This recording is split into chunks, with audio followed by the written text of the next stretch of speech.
মুসা, তুই এতদিন পরে? তুই তো এখন অনেক বড় কন্ট্রাক্টর হয়ে গেছিস। তুই তো আমার কাজও নিয়ে যাচ্ছিস। আমাকে একেবারে বেকার করে দিলি মনে হয়। ওস্তাদ, সবে তো তুমি শিখেছো। তোমার এখানে 1000 টাকা পুঁজি নিয়েছিলাম। আমি তোমার সাইটে বালি সাপ্লাই দিতাম। সেই 1000 টাকার পুঁজি থেকে আজ আমার অনেক টাকা হয়েছে। বালি সাপ্লাই দেওয়ার থেকে আজ আমি অনেক বড় কন্ট্রাক্টর। তবে তোমার মতো মাস্টারি করে না। আমি ইঞ্জিনিয়ারে পিছনে থেকে কাজ নিই না। তুই ইতিহাস ভূগোল বলছিস, তোর হয়েছেটা কি? আচ্ছা ওস্তাদ, মীরবাগের বাবুল নাম করে কোন ছেলেরে তুমি চিনো? কেন, কি হয়েছে?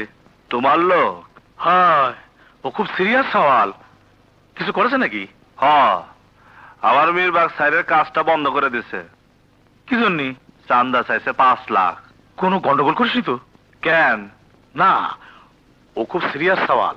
কিলার, খুব সাহসী, ফুলাপান আছে অনেক। তুই এই জন্য আইছিস? ঠিক আছে, ওরে আমি ডাইকে আইনে তোর সাথে একটা বৈঠক করে দেবো নে। তবে ওরে কিন্তু টাকা পয়সা দেওয়া লাগবি। চিন্তা করিস না, আমি মিটমাট করে দেবো নে। তাই আসো, নিচে আসো। কেন? আরে নিয়ে এসি। কি কইস? নিয়ে এসি, চলো।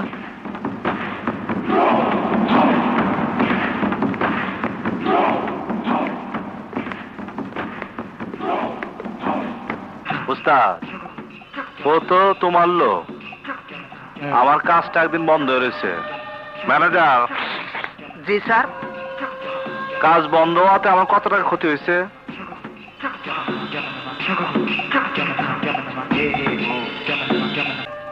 1,32,322 টাকা। এই টাকাটা তুমি আমার দিয়ে দাও। মানে? মানে একদম সোজা। তুমি আমার চিনো। টাকার জন্য আমি কি করতে পারি তা তুমি জানো।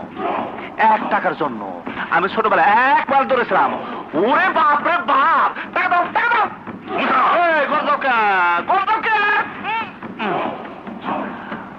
তোমার ওই সিরিয়াস পোলা কিলার তারা আমি বাইন্দা নিয়েছি। আমার মন কি চাইতেছে জানো? তোমার পায়ের মধ্যে এক্ষুনি আমি 2টা গুলি করে দেই। এই টাকা দাও, এই টাকা দাও! লতিফ জি, চেক বই নিয়ে আয়।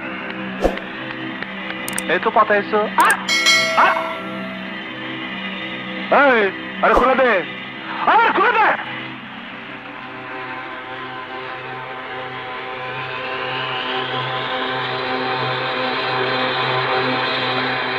নেন,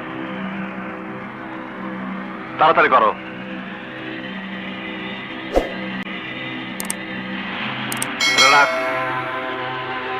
মুসা, তুই এর জবাব পাবি। হ্যাঁ,